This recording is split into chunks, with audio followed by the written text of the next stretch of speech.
नमस्कार, welcome to my channel create simple and easy. ऋतू change झाला की वातावरणामध्ये सुद्धा बदल होतात. मग आपल्या घरात सुद्धा काही बदल करणे गरजेचे आहे. उन्हाळ्याचे दिवस जसजसे पुढे जात आहेत तसतशी गरमीसुद्धा वाढते. म्हणूनच मी प्रथम वॉर्डरोब रिफ्रेश करायचा ठरवलं आहे. म्हणजे काय तर सिल्क किंवा हिवाळ्यात जे ड्रेस घालत होते ते बाजूला करणार आहे.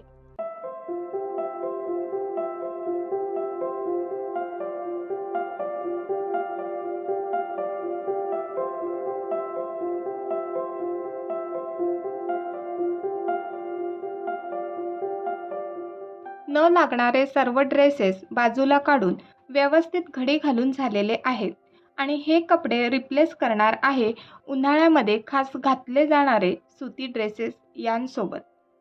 माझ्याकडे सुती कपडेच जास्त प्रमाणात आहेत कारण मला त्या कपड्यांमध्ये जास्त कम्फर्टेबल वाटतं. उन्हाळ्यामध्ये कॉटन त्याचबरोबर असे सैलसर कपडे घालणेच योग्य आहे. आता सध्या ट्रेंडी असणारे असे कॉर्ड सेट, लॉंग फ्रॉक किंवा असे कॉटन शॉर्ट टॉप हे उन्हाळ्यात घालण्यासाठी अगदी उत्तम पर्याय आहेत. अशा प्रकारे मी माझं वॉर्डरोब उन्हाळ्यासाठी रेडी केलंय. तुम्ही कधी करताय मला कमेंट करून नक्की सांगा.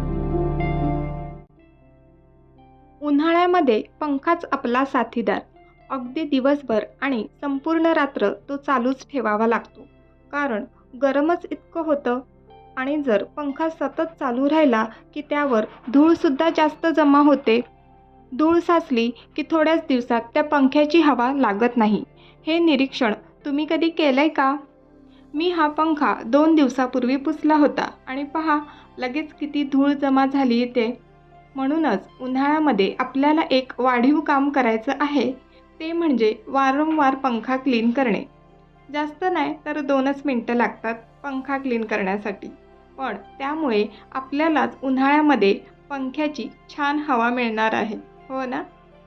मी पंखा क्लीन करण्यासाठी नेहमीच मायक्रोफायबर क्लोथचा उपयोग करते कारण धूळ मायक्रोफायबरला व्यवस्थित चिटकून राहते आणि खालील फ्लोअर खराब होत नाही. And it's done. पंखा मस्तपैकी पटकन क्लीन केलेला आहे आणि आता पुढील 2 ते 3 दिवसासाठी रिलॅक्स पंख्याची हवासुद्धा छान मिळणार आहे. उन्हाळ्यामध्ये वातावरण कोरडं असतं त्यामुळे धूळसुद्धा घरामध्ये जास्त प्रमाणात येते. आपण घर नेहमीच क्लीन करतो, साफसफाई करतो, परंतु समर रेडी होम करायचं आहे तर म्हटलं घरातील एखादा कॉर्नर डेकोरेट करूया. त्यासाठीच मी टीव्ही युनिटच्या येथील सर्व वस्तू उचलून घेत आहे. खूप धूळ जमा झालेली आहे तर पटकन क्लिनिंग करून घेत आहे. टीव्ही क्लीन करण्यासाठी मी कोणत्याही सोल्युशनचा उपयोग करत नाही. फक्त कोरड्या नॅपकिनने ते क्लीन करून घेते आणि बाकीचं फर्निचर किंवा स्विचेस क्लीन करण्यासाठी सिंपल मी सोल्युशन तयार केलेलं आहे. व्हिनेगर आणि पाणी, त्या सोल्युशनने मी सर्व फर्निचर पुसून घेत आहे.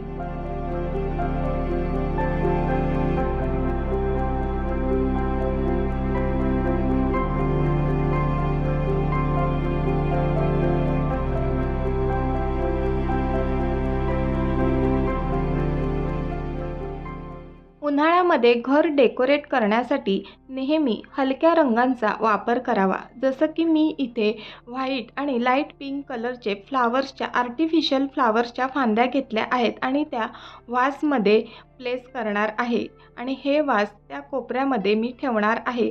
तुमच्याकडे जर खऱ्या फुलांच्या फांद्या असतील, अंगणामध्ये खूप फुलं असतील तर त्याच्या फांद्यासुद्धा वासमध्ये ठेवू शकता. आणि मी हे अगेन व्हाईट रंगाचं फ्लावरची डिझाईन असलेलं सुती कापड घेतलं आहे ते सेटअप बॉक्स आणि ह्या वायर हाईट करण्यासाठी.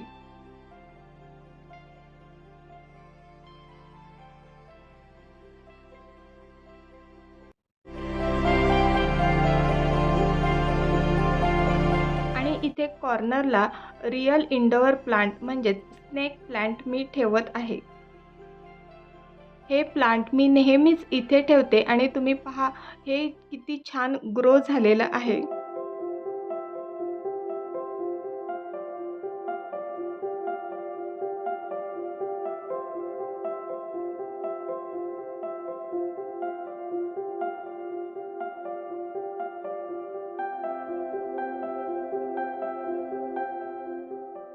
अशा प्रकारे हे टीव्ही युनिट अगदी कमी साहित्यामध्ये मी छान प्रकारे डेकोरेट केलेलं आहे. तुम्हाला आवडलं का? मला कमेंट बॉक्समध्ये नक्की सांगा. तसेच उन्हाळ्यामध्ये घराला रिफ्रेश करण्यासाठी येथील कुशनचे सर्व कवर मी चेंज करत आहे. दिवाळीनंतर हे प्लेन कुशन कवर मी घातले होते, परंतु ते आता चेंज करत आहे छान फ्लावर प्रिंटेड असलेले कुशन कवरसोबत. हे कुशन कवर मी घरीच स्टिच केलेली आहे. त्याची लिंक मी डिस्क्रिप्शन बॉक्समध्ये देणार आहे. तुम्ही नक्की चेक करा. आणि या पिलोजसुद्धा वर्षातनं एकदा तरी वॉश करायला हव्यात, कारण आपण वर्षभर वापरतो तर त्यालासुद्धा खराब वास येऊ शकतो किंवा त्याचा कापूस खराब होऊ शकतो. म्हणूनच उन्हाळा इज द बेस्ट टाईम. उन्हाळ्यात चांगलं ऊन असतं तर त्या व्यवस्थित ड्रायसुद्धा होऊ शकतात. And it's done. फक्त कुशन कवर चेंज केल्यामुळे सुद्धा किती फरक जाणवतोय. तुम्हीसुद्धा असे छोटेसे बदल करून तुमचं घर उन्हाळ्यासाठी रेडी करा.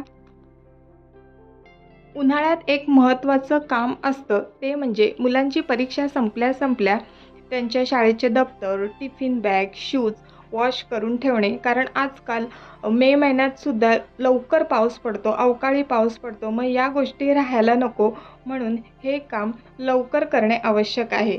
आणि धुतल्यानंतर मी अशा एस हुकच्या सहाय्याने त्या लटकवून ठेवते, म्हणजे उन्हामध्ये व्यवस्थित सुकतात. त्याचबरोबर इथे शूज धुण्याचं कामसुद्धा चालू आहे. इथे जेवून होईपर्यंत शूज चांगले निथळून गेल्यात आणि मग मी आता ते गॅलरीमध्ये सुकवायला ठेवत आहे.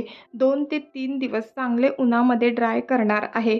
बॅगसुद्धा मी अशाच प्रकारे ड्राय करणार आहे. अजिबात त्यात दमट राहायला नको. बॅग्स मी 2 दिवस आधीच वॉश केल्या, तर आता त्या मी काढून घेत आहेत, कारण त्या चांगल्या वाळलेल्या आहेत.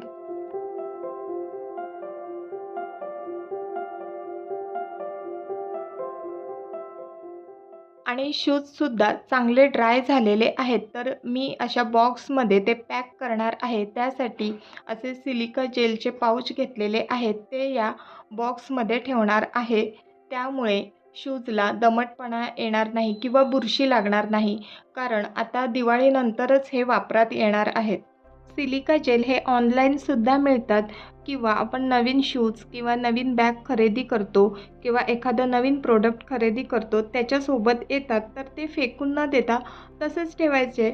असे शूज स्टोअर करताना किंवा लेदरच्या बॅग स्टोअर करताना त्याचा नेहमीच उपयोग होतो.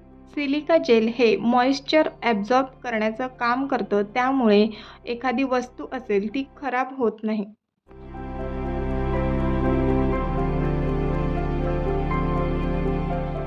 आणि आता या दोन्ही गोष्टी मी वर कपाटामध्ये ठेवणार आहे. मुलांना शाळेला सुट्टी लागली आहे, तर त्यांना वेगवेगळ्या ॲक्टिव्हिटीमध्ये गुंतवून ठेवण्यासाठी आपणच प्रिपेअर राहायला हवं.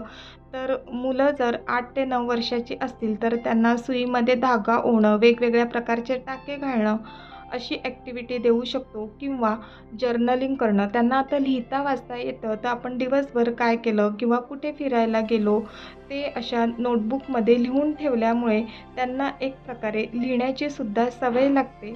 किंवा वेगवेगळ्या प्रकारचे छोटे-छोटे गेम, माझ्याकडे ड्रॉप गेम आहे, त्यानंतर वॉटर गेम आहे. तर हे मी गेम घरी आणून ठेवलेत, त्यामुळे सुद्धा वेगवेगळे प्रकारचे गेम मुलं एक्सप्लोअर करू शकतात.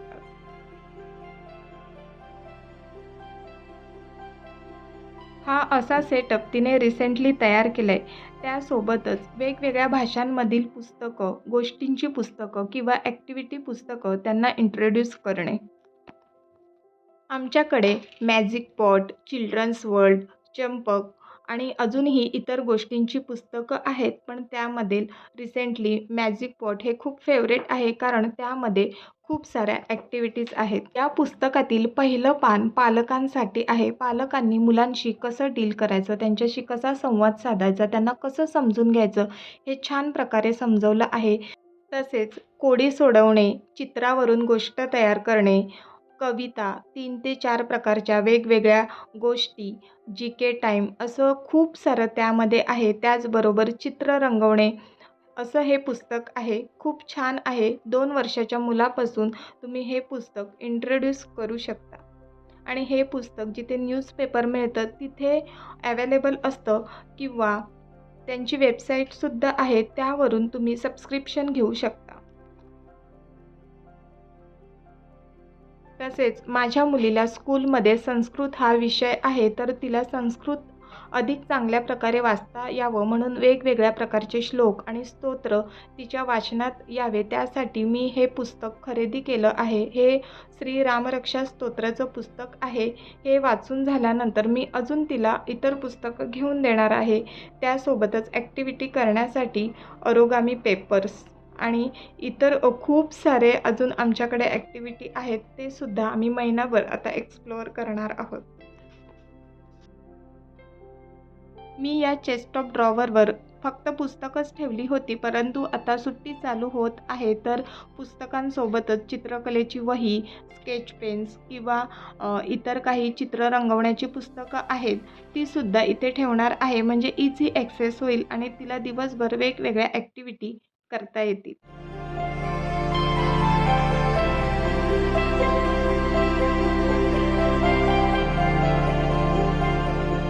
नेक्स्ट, उन्हाळा म्हटलं की प्रखर सूर्यप्रकाश असतो आणि दुपारच्या वेळी घरामध्ये सुद्धा इतकं ऊन येतं की लादीसुद्धा प्रचंड तापते. तर असे हलके पडदे लावून चालत नाही आणि ते सारखे हवेने उडत राहतात.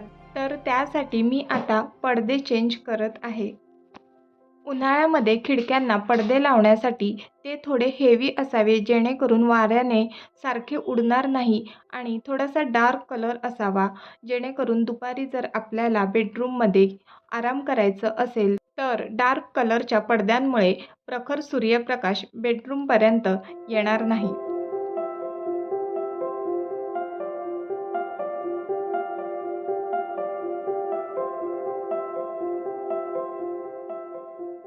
उन्हाळा चालू झाला की वातावरणामध्ये बदल होतात.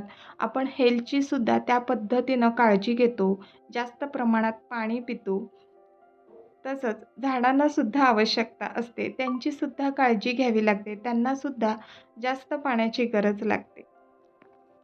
म्हणूनच मी आज सगळी झाडांना शॉवर देण्यासाठी वॉशरूममध्ये घेतली आहेत. तसेच जी काही पानं पिकली आहेत तीसुद्धा काढून घेत आहेत. कारण प्रखर सूर्यप्रकाश आहे, तर काही झाडं अगदीच कोमेजून गेलेली आहेत. कारण काही इंडोअर प्लांट्सना जास्त सूर्यप्रकाशाची गरज लागत नाही, तर त्याचीसुद्धा मी अरेंजमेंट चेंज करणार आहे. तसेच उन्हाळ्यात झाडांना जास्त पाणी देणं, त्यानंतर जे इंडोअर प्लांट्स आहेत त्यावरील धूळ पुसणं, जेणेकरून फोटोसिंथेसिस व्यवस्थित होऊन झाडंसुद्धा छान हेल्दी होतात. आणि इथे मनी प्लांट्सला मस्त शॉवर देऊन झालेलं आहे आणि ते आता मी पुन्हा बाल्कनीमध्ये नेणार आहे. तुम्हाला या बाल्कनीतील झाडांचा संपूर्ण व्लॉग व्हिडिओ पाहायचा आहे का? मला नक्की कमेंट करा. नेक्स्ट व्हिडिओ मी अपलोड करण्याचा नक्कीच प्रयत्न करीन. तर आजचा हा समर स्पेशल व्हिडिओ तुम्हाला आवडला का? मला कमेंट बॉक्समध्ये नक्की सांगा. व्हिडिओ आवडला तर लाईक, शेअर आणि सबस्क्राईब करा. पुन्हा भेटूया पुढच्या व्हिडिओमध्ये. तोपर्यंत बाय बाय.